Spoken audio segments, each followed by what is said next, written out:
show for Halloween Havoc in October. In a promo discussing the ineptitude of the current tag division, the Loose Cannons attacked Booker T and Stevie Ray. So this is a backstage interview with Booker T and Stevie Ray. We're the tag team champs. We beat pretty much everybody. There's nobody that can touch us. Boom, they get attacked by the Loose Cannons. He bypasses Hogan and Luger's feud and makes his way to the ring. That man is Bret the Hitman Hart. Bret climbs inside the ring through the ropes as if he's gonna go try and cut off Lady across the ring and not allow him to come in. Bret sprints in that direction, hits the ropes, comes back and attacks Sting with a heart attack. Forcing Sting to lose grip on the Scorpion Deathlock and fall straight back over with a heart attack from Bret Hart. Okay, question. Yes, sir. While this is going on, is Hogan and Luger still in the house? You know, walkway, they start fighting. Hey, they're fighting off. Oh, okay. Go to the back. Okay. Taker walks to the ring, his head is down. He gets in the ring, grabs the mic, and gives his side of the story. Okay. Steve Austin tries to stop the pinfall of Farouk after a Pearl River plunge, but he is stopped by Jake the Snake Roberts. There he is. Okay. Who is viciously booed afterwards. Roberts DDTs Austin on the arena floor and then pulls Austin into the ring and covers Steve Austin with his albino snake revelations. The ladder match main event is won by Razor Ramon when he attacks Jose Lothario towards the end of the match. While Michaels is tending to Lothario, Razor climbs the ladder and wins the match.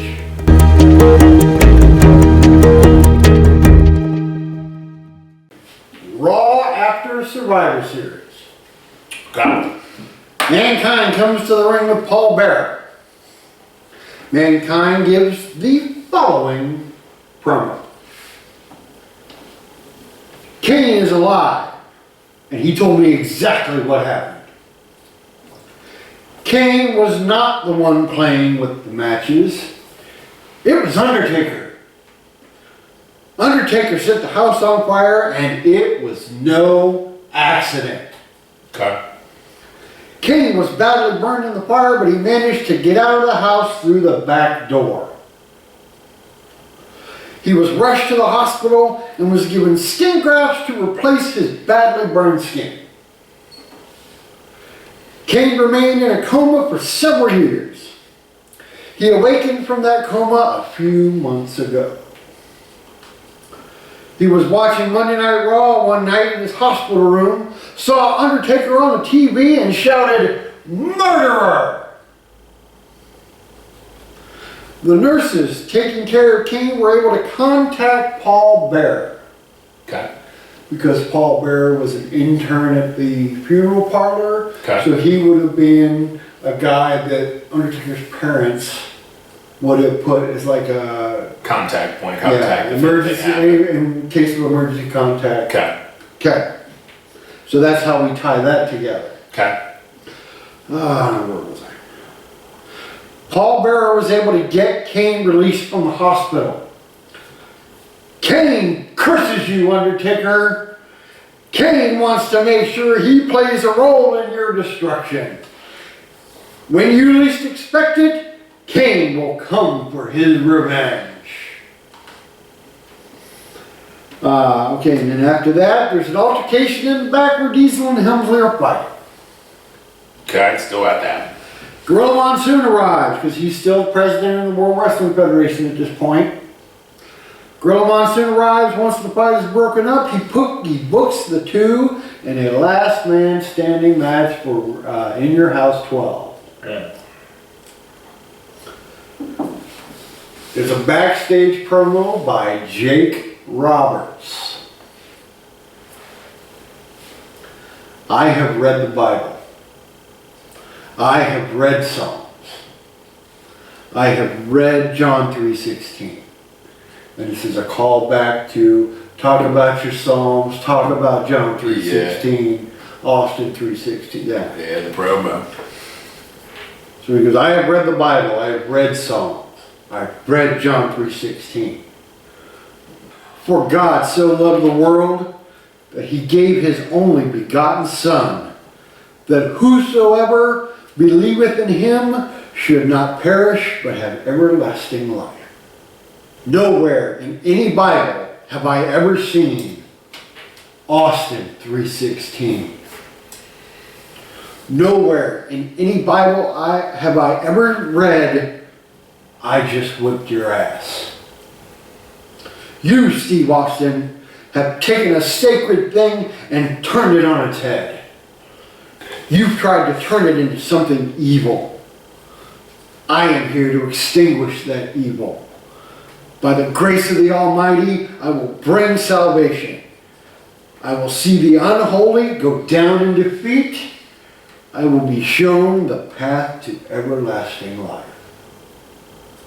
So this is still Jake calling on his religious thing. Yeah. But this time he's on the heel side. Okay. Alright, Ahmed Johnson is officially named the #1 contender for the WWF title. Okay. The match is booked for In Your House 12. Razor dismisses Johnson as a threat and instead addresses Shawn Michaels.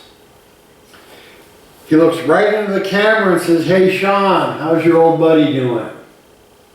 Referring to Jose Lothario. Mm-hmm. Because I only went to December, Yeah. but if I was to go forward, You'd be carrying some more dialogue through, or some more stuff through there. and booking Razor Shawn for San Antonio's Royal Rumble in '97. Okay.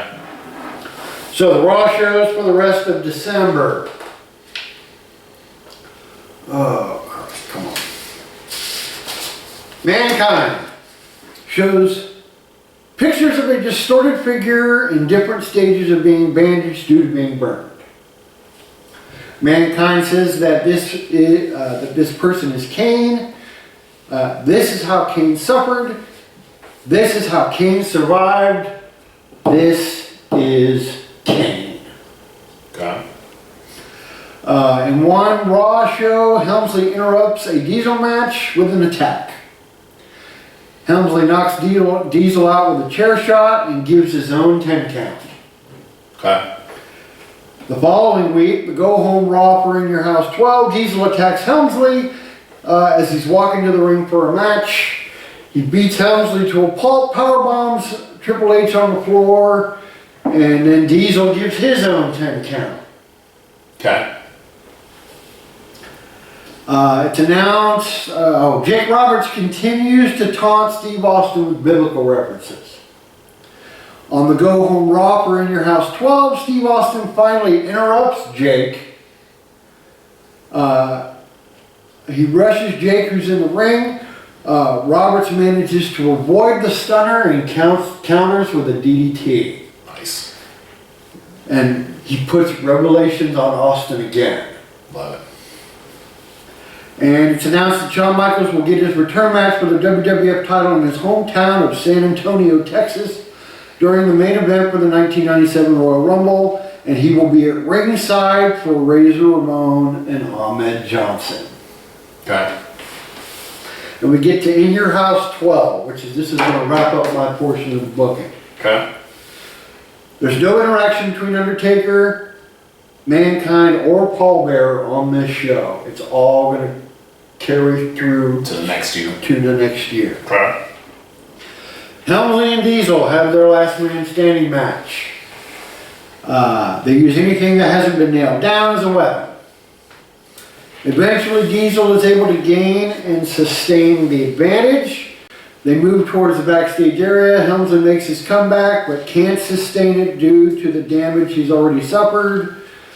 Diesel is barely able to stand but musters the strength to powerbomb Helmsley through the food buffet that's set up at catering. Okay. Everything crashes around Triple H and Diesel collapses after letting Helmsley go. Diesel starts to stir once the count gets up to 4 because the ref is counting both of them at the same time. Mm-hmm. He uses the wall, works his way to his feet, and he gets there at 9.5. As soon as the referee reaches 10, Diesel's back down. So it's kind of like he was up at 10, down at 11. Okay. Steve Austin and Jake Roberts had their grudge match. Every time Austin advanced towards Jake, Jake powders out of the ring. Austin finally follows Jake and gets caught with a short knee lift coming back in. Every time Jake hits a move, he would immediately say a prayer and praise God. Jake goes for the short clothesline to set up the DDT. Austin ducks under it. Austin would mock Jake's praying after every move he hits. Eventually, he hits a stunner and Jake is beaten. And after this match, Jake has moved to the creative team and ends his career as an in-ring performer. So basically, Jake does the honors for Austin on his way out. Nice. That's cool. Yeah. Shawn Michaels arrives at ringside to witness the WWF title match. Takes a seat next to the announce table. Ahmed Johnson and Razor Ramon come to the ring. And the strength contest is dominated by Ahmed Johnson. Okay. Razor exits the ring close to where Shawn is sitting. Razor attempts to taunt Shawn, but Shawn refuses to take the bait and just sits still. Razor gets back in the ring and dominates Johnson with wrestling and brawling. Because I figure if Johnson's going to win the strength, brawling and wrestling should be in Razor's corner. Makes sense. Razor wins the match by pinning Johnson with the assistance of the ropes. So this way it still protects Johnson even though he loses. Okay. Shawn sees this, gets up from his seat and begins to walk to the back. Razor gets on the mic and says, "Hey Shawn, be sure to say hello to Jose for me." Michaels hears this and just snaps. Comes back to the ring, avoids a Razor Ramon attack, hits sweet chin music. Then he sets up a chair in the ring, sits Razor Ramon in the chair, pops him with sweet chin music one more time. And show fades to black, and we head into 1997. And that closes out my 1996. Love it. That's smooth. So, as we get into December, really on my end of things to close out my entire 12-month span, this is kind of that moment in time where a lot of the people that have been disappearing in those top card spots really start to come back in to actually endorse Sting. So you're going to have on Monday Nitro, Flair and the Horsemen all back and all ready to get after it. And then Flair cutting a promo like, "Look, throughout all these years and all this time, we have had our differences. I know that I ain't always been the best to you, buddy. But I do want you to know that I have your back when it comes to this situation that's coming, because Bret Hart, excellence in execution, good, bad, or indifferent, whatever you want to say about that guy, he does not belong here. Okay. Not here. Okay. And so I have your back. Arn has your back. The Horsemen have your back. In the event that you need us, we'll be there for you." Okay.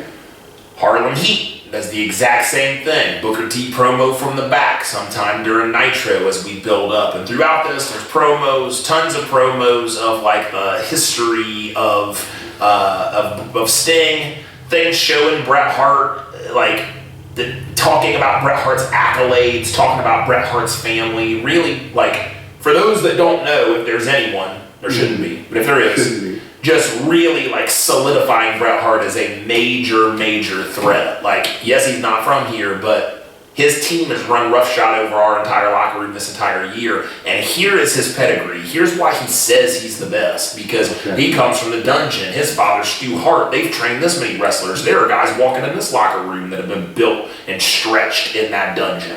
Like, that's exactly right. That's exactly right. So you've got this opportunity to play off of that a little bit.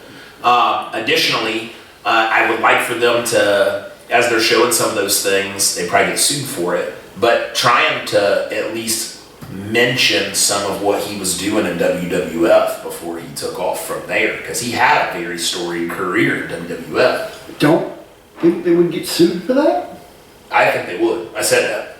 I think they would, but I think it might be something, depending on the time, that Bischoff might not worry much about. Just like when he was giving out the results of what was going on the taped Raws, and just like when he was pretending like Hall and Nash in real life, like he flirted that line with things that were going to get them sued anyways. And I almost think that he would be more willing to ask for forgiveness or have to pay a fine than he would to ask for permission. I think he would slide one on there on a live Raw. He'd slide some promo in there that actually references WWF, shows what Bret Hart's done. You mean Live Nitro? Yeah, sorry, Live Nitro. And then, and literally be like, well, we're gonna get sued, but our audience got to see Bret Hart carried their title. Bret Hart was this, Bret Hart was that. Okay. And so I do think that there's a chance that he would push that. But really the build throughout all of this is showing the catastrophic nature of what the Loose Cannons have done, the B&B at this point, or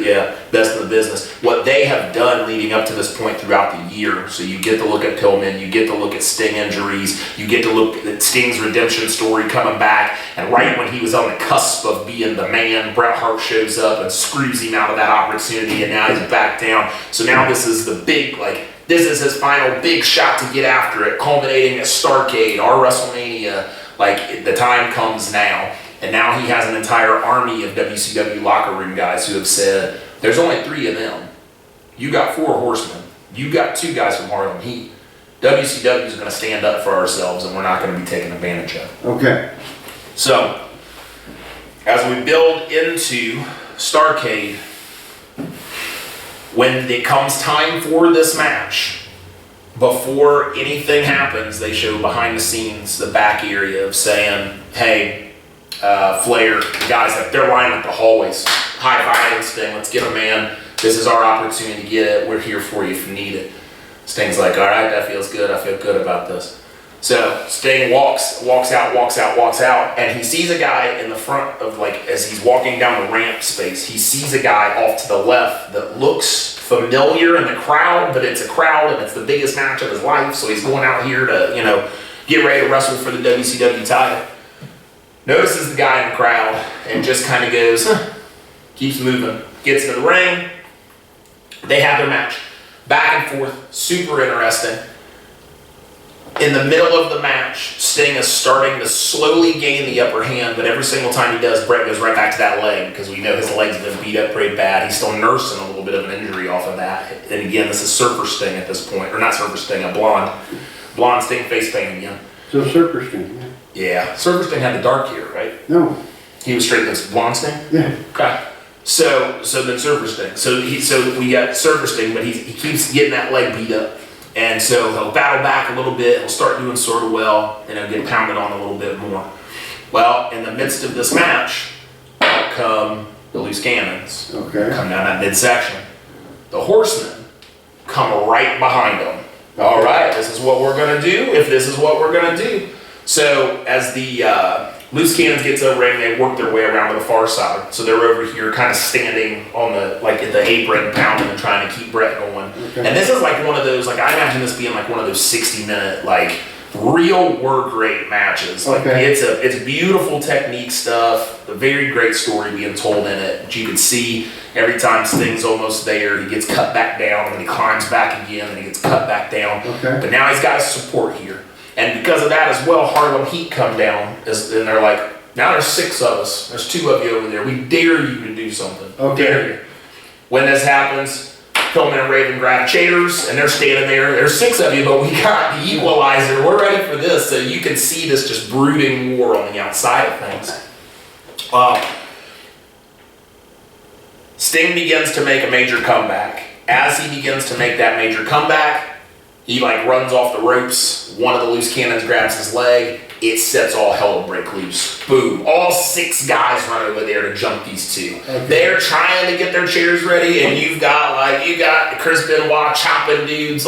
Guys are going down, but it's a gang mugging. 6 dudes pounding on the 2 Loose Cannons. Okay. Okay. So baby faces are jumping people now.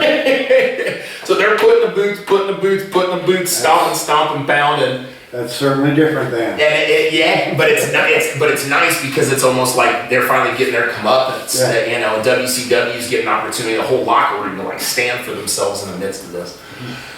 So that is in the middle of happening. Boom, they're putting the boots to them and they're stomping them and they're pounding on them. The crowd's cheering and things are going great. And as that's happening, Sting gets Bret in the corner. Big rush, big stinger splash, pounds the chest. People are getting excited. He's getting ready to set up for his, the Scorpion Deathlock, okay? So as he's prepping for the Scorpion Deathlock, he's pumped up, everybody's pumped up, the big battle's going on the outside, and the guy from the midsection of the crowd that he saw when he walked out, climbs over the railing, sprints into the ring, slides in. As Sting gets ready to put it on, the guy spins him into him, scoops him up over shoulder, running power slam. British Bulldog. The British Bulldog has made his entrance as a obvious supporter of Bret Hart and that package of loose cannons. So obviously the referee sees this. This is an immediate disqualification. Okay. The minute this disqualification happens, the guys that are pounding hear the bell ring. They spin around. Oh crap, there's two guys in there. What's that guy? They go in. Hart grabs his title and British Bulldog, and they sprint out to the back. Take off. With the loose cannons? Loose cannons are pounding in the ground. They are not moving. Okay. Okay? So you now have these 6 guys. This is like the 205, the 24/7 title. Oh. Guys are chasing them out of the building. They chase them to the back, and we fade to black on a laid out Sting in the center of the ring. 6 dudes chasing off 2 to the back, and then 2 loose cannons out here down on the ground. Pillman and Sting, the 2 guys that started this entire thing from the very beginning. Working our way into January, where Bret Hart still has the title. Davey Boy Smith has to let everyone know what's going on with him, why he came, where he came from. And the loose cannons, they're not dead. But now we're also looking at a situation where the Horsemen are all back in full capacity, and we can start to try to build some of that faction warfare with the different sized elements that are going. So the loose cannons are still with Bulldog and Hart. That is correct. Okay. That just got pounded into the ground. They'll catch back up with them eventually. Yeah. Like, hey dude, you forgot us. That's how it is. So Bret Hart walking out of the year with that championship, them still being very much a threat. But now you have a united WCW locker room. You also don't know who's next. Because my next thing would be, now that I have had Levy come from ECW, Bret and Bulldog from WWE, Pillman kinda was WCW. I want another WCW guy. So this would be a time frame where our next turn at the beginning of January, the next guy that joins the NWO would be somebody from in-house within the locker room that would be there. Sounds like, I mean, you didn't have Giant doing much. He'd be a good candidate, no? So my big thing with Best in the Business was I really wanted them to be like a much more like technically savvy crew, right? Giant doesn't fit that. So I'd probably at that point be looking at a Benoit or a Guerrero or a Jericho. Benoit probably makes more sense. Yeah, and then that would allow him to turn on Horseman, which would then just drive that faction warfare even more. Okay. But yeah, and Benoit would make a lot of sense because he's another one of the Calgary guys. Right? Yeah.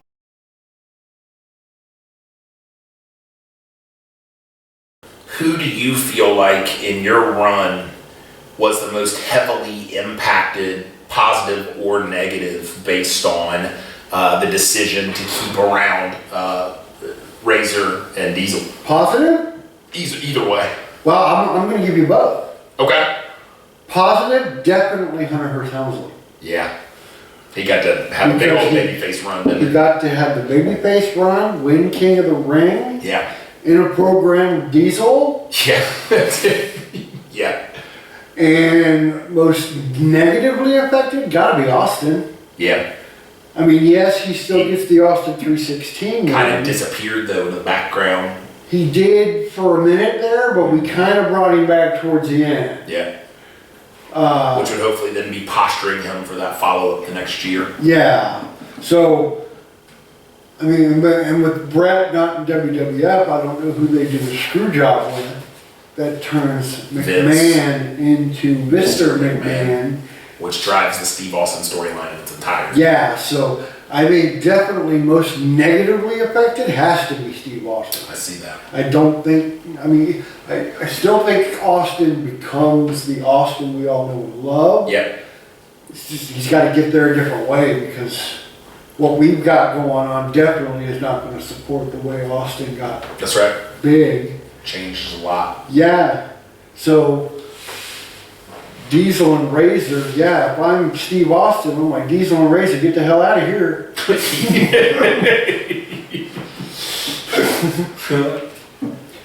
In mine, I think obviously the most positively impacted is got to be Pillman. Pillman and I would say Raven. I mean, they become the focal points of a story that lasts an entire year. That's the top card angle. I think that probably the most negatively impacted at that time is Hogan. Oh yeah, Because definitely. you drop Hogan out of the title, like he's not winning the title at any point in time throughout that process. He's out of the main storyline other than a sidebar character that's arguing with Lex. And WCW fans didn't want him there in That's the right. first place. That's right. So I think he takes the biggest hit in that type of booking because that really, the package that I'm looking at, and with even behind the scenes stuff with like Eddie Guerrero starting to come up a little bit, my guys were very work centric and focused, like very in-ring action type of guys, technically savvy. And so I think that in the future, Eddie would probably have gotten a really heavy featured showcase in '97, especially if he kept growing, get larger. I think I would have put him in some major storylines and angles throughout there. I think he ended up there anyway in '97, didn't he? Yeah, he wasn't quite. I would be talking WCW Heavyweight Championship material, or I think I don't think Bischoff ever looked at him like that. That's why they all left as the Radicals, right? Like, yeah, Bischoff never viewed him in that regard, but I think his work was quality enough, and if he kept growing, like Benoit, heavyweight champ, Eddie started like there toward the end of WWF. He started looking a little bit more like that. The big shoulders, broad shoulders, much more physically stacked and put together, so it wasn't he didn't look like a cruiserweight anymore, I would say. Yeah.